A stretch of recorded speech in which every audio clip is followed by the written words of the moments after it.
बिस्मिल्लाहिर्रहमानिर्रहीम। अस्सलाम वालेकुम। आज हम आपके साथ शेयर करने जा रहे हैं नान बनाने की रेसिपी। तो इसके लिए हमने 2 कप आटा लिया है, वाइट आटा लिया। उसके अंदर 2 टेबलस्पून हमने ऑयल डाल दिया है। उसके बाद हमने 1 टीस्पून साल्ट या हस्बे ज़ायक़ा आपने नमक डाल देना है इसके अंदर। 1 टेबलस्पून हमने यहाँ पे यीस्ट ऐड किया है।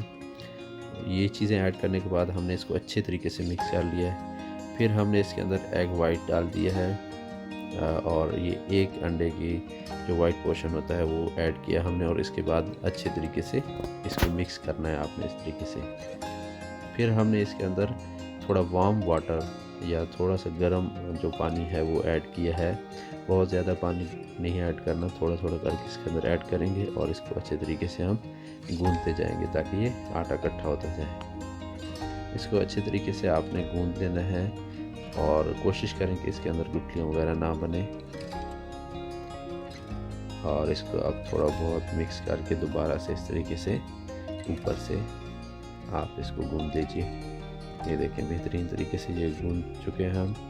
अब इसको हमने रूम टेम्परेचर पे 45 मिनट्स तक रख देना है। अगर तो सर्दियों का मौसम है तो फिर आपको इसको ओवन में भी रख सकते हैं या किसी भी गर्म जगह पे।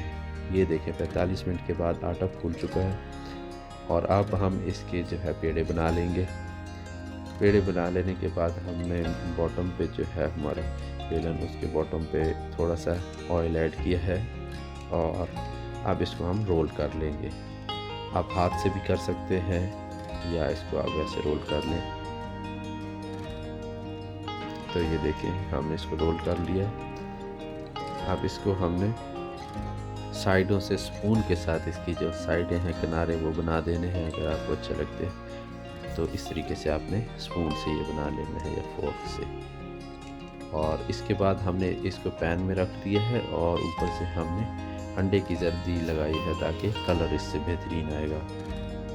उसके बाद हमने सफ़ेद तिल ऊपर लगाए हैं इसकी सरफेस के, तो ये बहुत अच्छे लगते हैं नान वगैरह में। उसके बाद हमने इसको थोड़ी देर के लिए मीडियम जो फ्लेम है उस पर पकाया है। जब ये हाफ़ डन हो चुका है बॉटम से तो इसको हमने ओवन में शिफ्ट कर लिया है।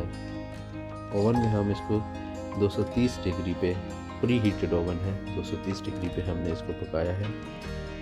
और जब ये इसका कलर इस तरीके से ब्राउन हो चुका है तो अब हम इसको निकाल लेंगे। तो लीजिए जी, ऊपर आप मक्खन लगा सकते हैं, देसी घी लगा सकते हैं या ऑलिव ऑयल लगा सकते हैं। तो आपके नान रेडी हैं। अब आप इसको एंजॉय कर सकते हैं। Have a very good time.